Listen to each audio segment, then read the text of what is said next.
Assalamualaikum warahmatullahi wabarakatuh. Selamat siang Ibu Evi dan teman-teman semuanya. Kami dari kelompok 2 yang beranggotakan Devina Arninda, Dinar Wahyuningrum, dan saya sendiri Selo Belia. Kami akan menjelaskan bab 8 tentang Human Capital, Education, and Health in Economic Development. Rowe and Smith di bukunya menjelaskan bahwa pendidikan dan kesehatan adalah tujuan dasar pembangunan. Kesehatan adalah pusat kesejahteraan, dan pendidikan penting untuk kehidupan yang memuaskan dan bermanfaat. Keduanya adalah prinsip mendasar untuk pengertian yang lebih luas tentang mengembangkan kemampuan manusia yang merupakan inti dari makna pembangunan dan modal manusia. Kesehatan dan pendidikan adalah investasi pada modal manusia atau human capital untuk meningkatkan tenaga kerja. Human capital melalui education, health, and income. Ketika ketiganya naik, maka produktivitas juga akan meningkat. Investasi pada human capital adalah penentu penting dari pertumbuhan dan pembangunan. Human capital adalah input sekaligus output bagi pembangunan yang sama pentingnya seperti input agregat yang digunakan dalam proses produksi. Investasi pada sektor kesehatan akan meningkatkan ROI atau return of investment di sektor pendidikan, antara lain meningkatkan angka partisipan sekolah. Nutrisi yang baik mencegah anak mengalami kekerdilan dan IQ yang rendah, dan meningkatkan efektivitas belajar karena kondisi fisik yang sehat mendukung proses belajar.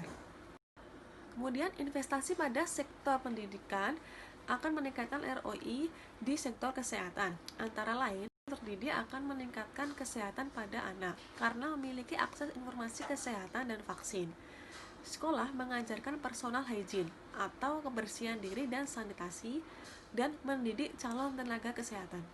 Karena seperti income naik tapi digunakan untuk membeli barang selain makanan, dan digunakan untuk membeli makanan yang lebih bervariasi tapi belum tentu sehat, seperti permen, soda, ataupun junk food. Ibu yang mendapatkan pendidikan cenderung memiliki anak berpendidikan dan sehat. Kemudian spill of ROI and education. Investasi awal pada pendidikan bisa berakibat pada meningkatnya pendapatan di masa yang akan datang, karena pendidikan merupakan investasi jangka panjang. Penentu dari education demand atau permintaan pendidikan, antara lain upah atau perbedaan gaji yang diberikan kepada tenaga kerja dengan latar belakang yang pendidikan yang berbeda. Kemungkinan dalam mendapatkan pekerjaan di sektor formal. Kemudian biaya langsung atau direct cost yang harus ditanggung seseorang untuk mendapatkan pendidikan, seperti contohnya SPP dan uang pangkal kuliah. Dan biaya tidak langsung atau indirect cost atau opportunity cost dari memperoleh pendidikan atau foregone income. Nilai sekarang atau present discounted value dari pendapatan yang akan diterima masa depan dibandingkan dengan biaya pendidikan yang harus ditanggung. Kerja anak atau child labor di negara berkembang. 120 juta anak di seluruh dunia bekerja secara full time, dan kurang lebih 150 pekerja anak di seluruh dunia bekerja secara part-time atau paruh waktu. Dari 270 juta anak di seluruh dunia, 61% berasal dari benua Asia, 32% berasal dari benua Afrika, dan 7% berasal dari Amerika Latin. Dan data ini kami dapat dari International Labour Office atau ILO tahun 2010. Tenaga kerja anak di negara berkembang. Pekerja anak di negara berkembang sudah bukan menjadi hal yang asing lagi di telinga kita. Usia pekerja anak berkisar antara 5 sampai 13 tahun. Pekerjaan ini sangat mengancam keselamatan dan kesehatan anak, karena pekerjaan ini sangat membahayakan, karena bisa terjadi kekerasan fisik, kekerasan seksual, perdagangan manusia atau human trafficking, kemudian perbudakan, dan perbudakan utang atau jaminan utang. Nah, bagaimana intervensi pemerintah untuk mengatasi pekerja anak ini?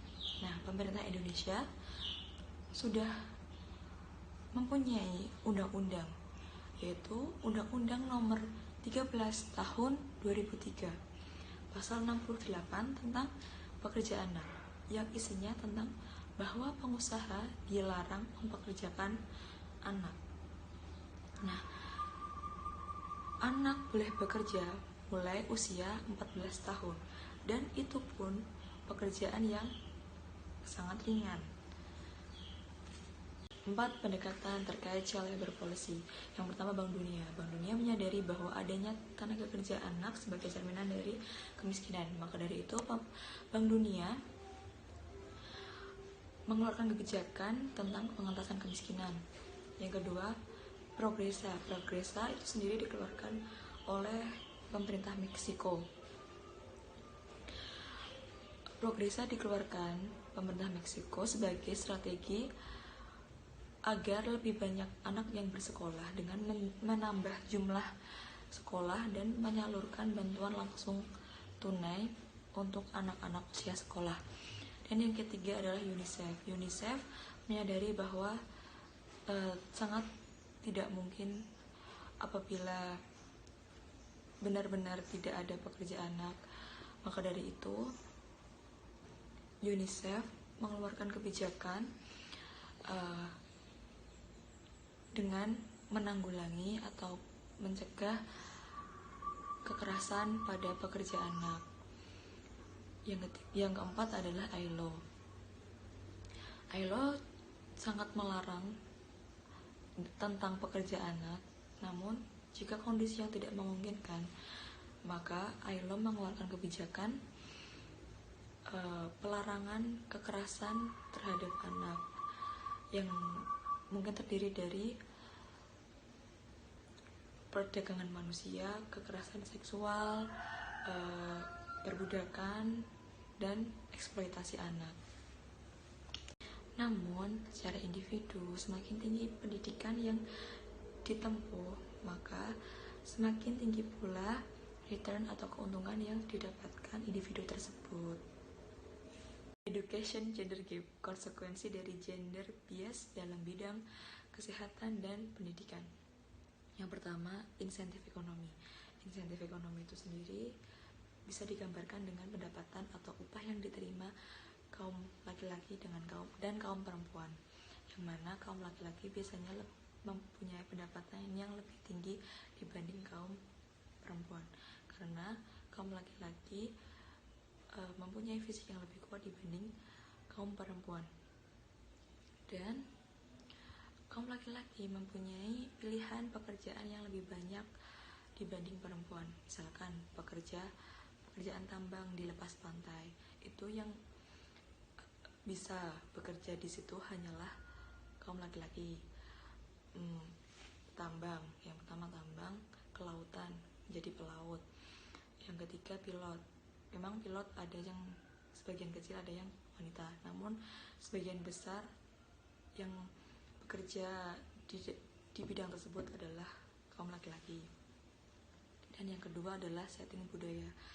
Dari keluarga pun sudah membedakan peran antara anak laki-laki dengan anak perempuan berdasarkan norma, adat, dan budaya di lingkungan tersebut, yang mana anak perempuan biasanya dituntut cantik, lemah lembut, dan melayani, sedangkan anak laki-laki dituntut untuk selalu menjadi pemberani, gagah, dan bertanggung jawab. Nah,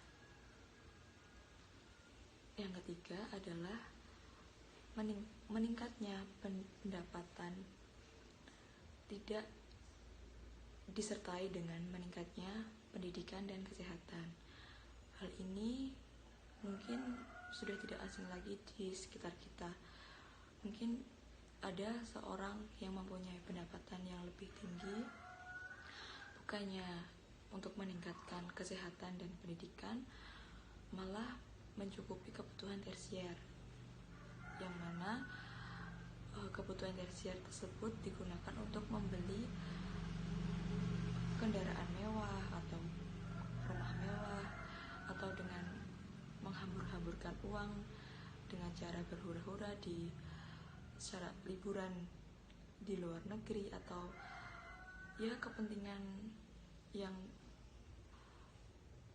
kurang memperhatikan keuntungan sosial dan keuntungan individual. Keuntungan sosial bisa mengurangi kejahatan atau kriminalitas atau lower crime. Yang kedua, spillover benefit. Nah, biasanya kalau pendidikan atau jika suatu penduduk teredukasi atau tereducate, biasanya komunitas tersebut lebih maju dibanding yang tidak berpendidikan. Yang kedua adalah keuntungan individu. Keuntungan individu biasanya didapatkan untuk dirinya sendiri, antara lain peningkatan kualitas hidup dan untuk meningkatkan status sosial. Level optimal dari pendidikan.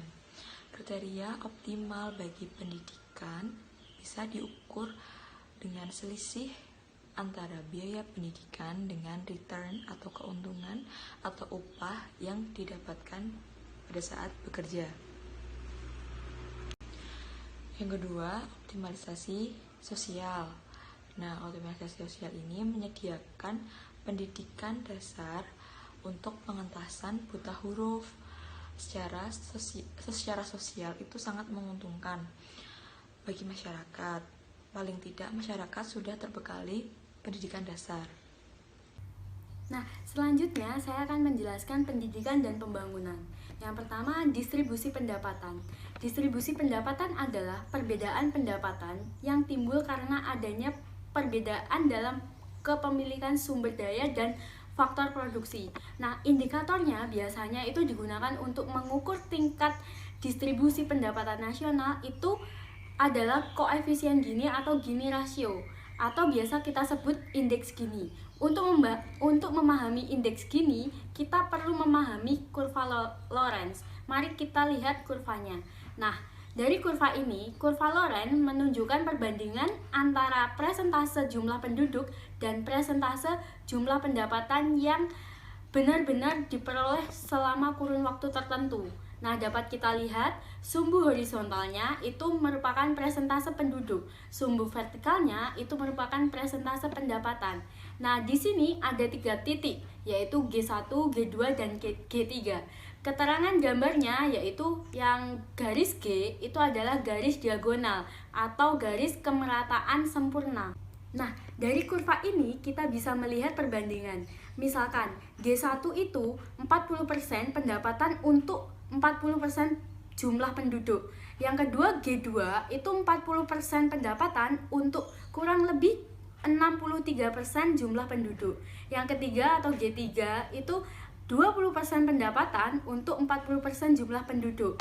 Nah, apabila G1 sampai G3 ini kita misalkan suatu negara, nah kalian akan memilih yang mana?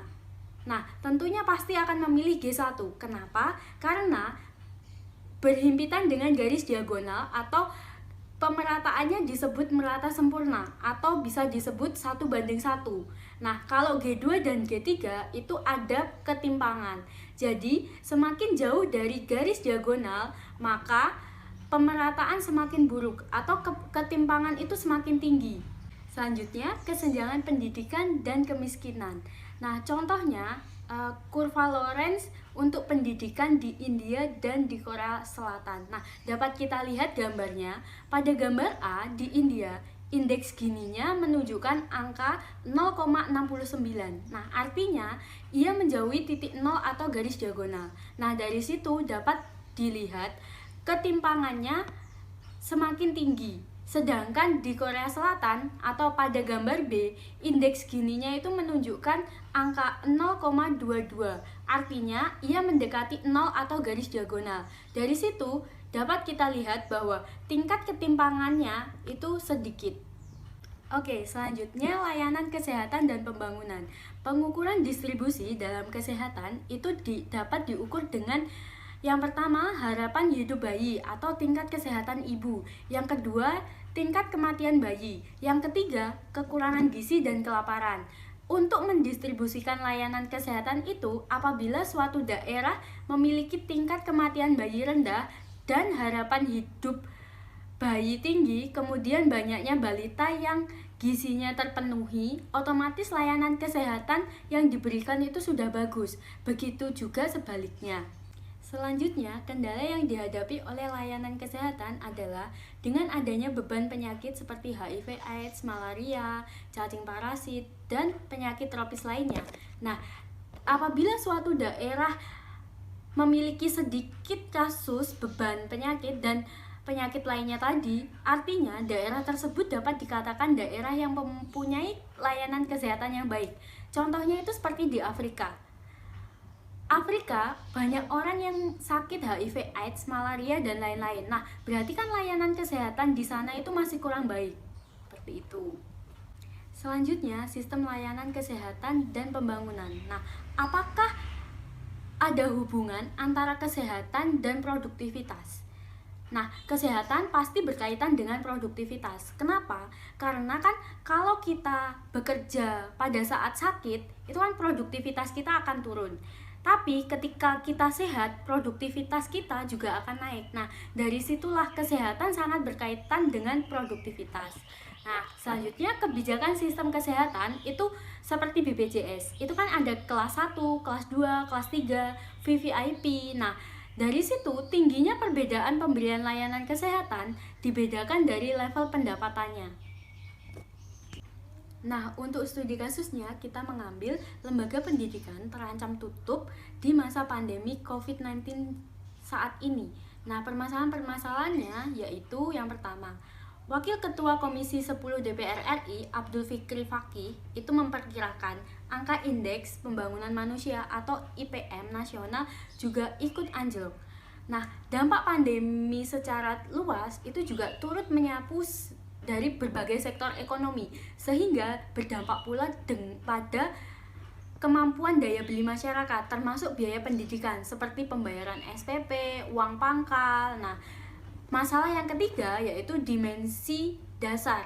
Itu kan dalam pembentukan IPM itu kan ada kesehatan, pendidikan, dan daya beli. Nah, pemerintah itu dalam menangani pandemi sekarang ini itu terlalu mementingkan komponen yaitu daya beli masyarakatnya.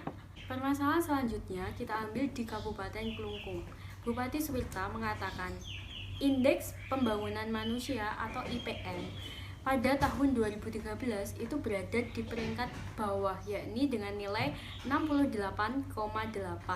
Tapi kini sudah mampu menjadi nomor 3 dari bawah dengan nilai 71,71.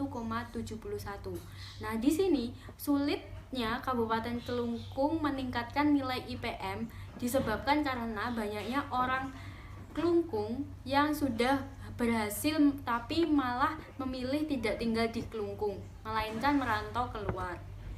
Nah, permasalahan yang kedua yaitu Bupati Suwirta mengatakan setelah masuknya tenaga guru kontrak itu mengakibatkan terjadi kelebihan jumlah tenaga pengajar. Nah, di situ untuk dinas pemerintahan diperintahkan untuk pemetaan. Jadi penempatan guru supaya merata serta memanfaatkan kelebihan ini untuk meningkatkan kualitas pendidikan di sana. Pendidikan pada saat ini merupakan kebutuhan dasar bagi masyarakat karena pendidikan merupakan investasi modal manusia yang mana menentukan sumber daya manusia di suatu negara. Pembangunan SDM merupakan upaya-upaya untuk meningkatkan daya produktivitas manusia. Manusia yang mempunyai produktivitas tinggi disebut sebagai manusia yang berkualitas. Kualitas seorang individu diukur melalui tingkat pendidikan, kesehatan, dan keterampilan yang dimilikinya. Dari sekian banyak agenda pembangunan bangsa, pendidikan merupakan hal yang sangat penting atau agenda yang penting karena pendidikan merupakan faktor penentu kemajuan bangsa. Maka dari itu pembangunan di bidang pendidikan secara bersama-sama pemerintah dengan masyarakat mengupayakan perwujudan cita-cita nasional, yaitu mencerdaskan kehidupan bangsa. Jadi, upaya yang dapat diambil dari studi kasus yang telah dijelaskan Mbak Devina dan Mbak Dinar tadi itu dapat dijelaskan sebagai berikut.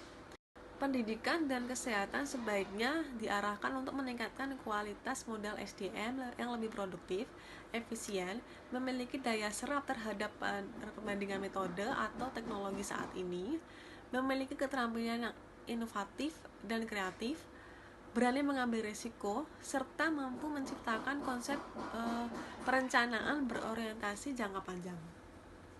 Pembangunan SDM mampu menghasilkan SDM berupa generasi milenial dengan kemampuan yang baik dalam mengatasi perubahan teknologi dan memanfaatkannya untuk berbagai aktivitas ekonomi. APBD seharusnya menyelaraskan kebijakan pendidikan dan kesehatan dengan APBN dengan program dan kegiatannya. Dan harapannya, alokasi pendidikan dan kesehatan dapat meningkatkan IPM masing-masing daerah dan berdampak sebaliknya, menghasilkan SDM yang mampu menjawab tantangan dan memiliki mutu yang berkontribusi untuk meningkatkan pertumbuhan ekonomi nasional dan daerah, serta membangun SDM untuk meningkatkan SDM yang dapat membangun. Jadi, sekian presentasi yang telah kami paparkan tadi. Semoga ilmu yang bermanfaat dan kurang lebihnya mohon maaf. Wassalamualaikum warahmatullahi wabarakatuh.